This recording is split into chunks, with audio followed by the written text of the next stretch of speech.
ప్రతిపక్షాల ఆందోళనల మధ్య లోక్సభ రేపటికి వాయిదా పడింది. ఉదయం 11 గంటలకు సభ సమావేశం కాగానే విపక్ష ఎంపీలు వెల్లోకి దూసుకెళ్లి ఆందోళనకు దిగారు. విపక్ష ఎంపీల నినాదాలతో సభలో గందరగోళం నెలకొంది. ప్రశ్నోత్తరాల కార్యక్రమాన్ని కొనసాగనివ్వాలని స్పీకర్ ఓం బిర్లా పలుమార్లు విజ్ఞప్తి చేసినప్పటికీ శాంతించలేదు. దీంతో సభ మధ్యాహ్నం 2 గంటలకు వాయిదా పడింది.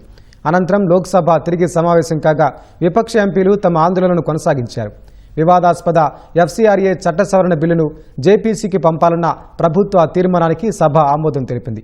ఈ బిల్లు మైనార్టీలను లక్ష్యంగా చేసుకుందని, దీనిని వెంటనే వెనక్కి తీసుకోవాలని ప్రతిపక్షాలు డిమాండ్ చేశాయి. ఈ బిల్లులో మైనార్టీలకు వ్యతిరేకంగా ఒక్క క్లాజునైనా చూపించాలని మంత్రి కిరణ్ రిజిజు ప్రతిపక్షాలకు సవాల్ విసిరారు. ఆ తర్వాత కాసేపు వాయిదా పడిన సభ మధ్యాహ్నం 3 గంటలకు తిరిగి సమావేశమైంది. గనులు ఖనిజాల బిల్లును కూడా ఆమోదించింది. నీట్ అంశంపై ప్రభుత్వం చర్చకు సిద్ధంగా ఉందని పార్లమెంటు వ్యవహారాల శాఖ మంత్రి కిరణ్ రిజిజు తెలిపారు. విపక్షాలు శాంతియుతంగా ఉంటే చర్చ జరిపేందుకు సిద్ధమన్నారు.